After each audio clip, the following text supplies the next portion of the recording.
US President Donald Trump has announced that Israel and Lebanon have agreed to extend their ongoing ceasefire by 3 more weeks, following a high-level meeting at the White House, calling the development both significant and historic.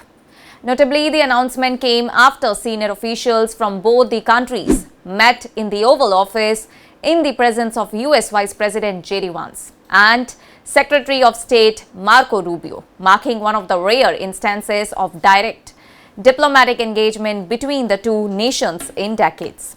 Well, speaking to the reporters, Donald Trump said that the discussions went very well and expressed optimism that his temporary pause in hostilities could pave the way for a broader peace process. He also revealed that Israel Prime Minister Benjamin Netanyahu and Lebanese President Joseph may soon visit Washington for further talks, potentially leading to their first ever direct meeting despite the two countries being neighbors. Donald Trump emphasized that while the ceasefire represents progress, challenges remain, particularly due to the influence of Hezbollah, which has not been part of the negotiations. And the ceasefire extension comes amid ongoing tensions and reported violations by both the sides since the initial truce began just over a week ago. Donald Trump acknowledged the fragile nature of the agreement, stating that Israel retains the right to defend itself if attacked, while also stressing that peace in the region would require addressing Hezbollah's activities and cutting off its funding, particularly from Iran.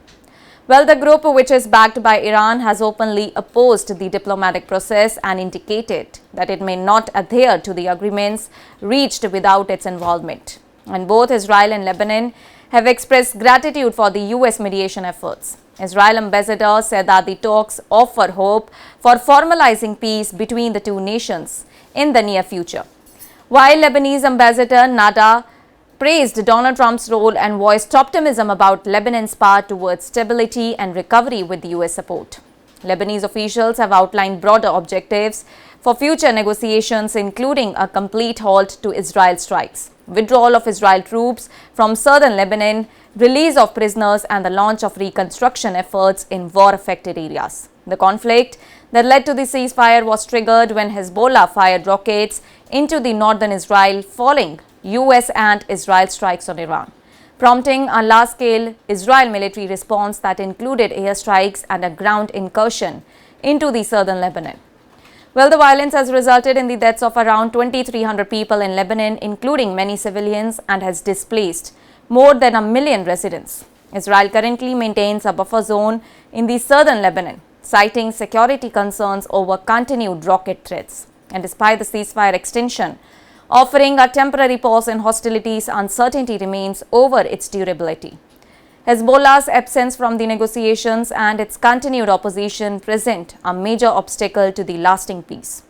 However, US officials, along with leaders from both the countries, hope that sustained diplomatic engagement could eventually lead to a comprehensive and permanent resolution to this devastating conflict. That's all for now. Stay tuned to the Savera for more updates. Do like, comment, and subscribe to the channel.